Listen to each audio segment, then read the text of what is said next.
બ્રહ્મ સમાજ દ્વારા તારીખ 19/4/2026 અખાત્રીજ રવિવારના દિવસે ભગવાન પરશુરામ દાદાની શોભાયાત્રા કાર્યક્રમ રાખવામાં આવશે। શોભાયાત્રાનો કાર્યક્રમ શ્રી પરશુરામ ધામ 3 પાન વડ દ્વારા આયોજિત છેલ્લા 10 વર્ષથી આયોજન કરવામાં આવે છે। શોભાયાત્રાનો રૂટ પરશુરામ ધામ ગાયત્રી મંદિરથી ધરમનગર રોડ, હીરાબાગ, બરોડા પ્રિસ્ટીજ, મિની બજાર, મોદી મોહલ્લો, પરશુરામ ધામ ગાયત્રી મંદિર। શોભાયાત્રાનો સમય બપોરે 2:30 કલાકે રાખવામાં આવ્યો છે।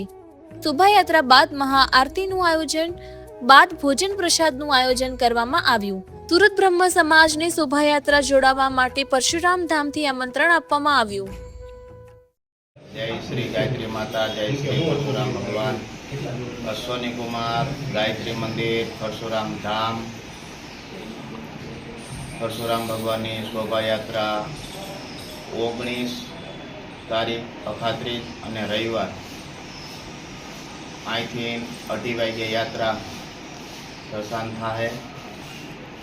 અશ્વની કુમાર, ધરમનગર, હીરાબાગ, બરોડા પિસ્ટન, મિની બજાર થઈને પાછી મોદી મોહલ્લામાં થઈને ગાયત્રી માતાના મંદિર અને પરશુરામ ધામે યાત્રા આવશે। ત્યાં દાદાનું હામયું થાય, ત્યાં દાદાની મહાઆરતી થાય અને 7 વાગે અહીંયા પ્રસાદનું આયોજન રાખ્યું છે અને ભૂદેવોને બ્રહ્મદેવતાઓને ખૂબ ખૂબ મારાથી મારું આમંત્રણ સ્વીકાર કરે અને ખૂબ ખૂબ બધા ભૂદેવોને અહીંયા હાજરી આપે અને યાત્રામાં સામેલ થાય અને સાંજના પ્રસાદ લે। જય પરશુરામ। तरुण दिनेश भाई भट्ट, परशुराम धाम सेवक। जी, आप શું કયો કાર્યક્રમ કરવા જઈ રહ્યા છો? આગામી તારીખ 19/4/2026 ને બપોરે 2:30 કલાકથી પરશુરામ ધામ વરાછા અશ્વિની કુમાર 3 પાનના વડની પાછળ ગોવારાની પાસેથી 2016થી જે અવિરત શોભાયાત્રા વરાછામાં અમારા મહંત શ્રી દેવેશ્વરાનંદ બાપુ દ્વારા આયોજિત હોય છે અને અમે એમના સેવકગણ છીએ।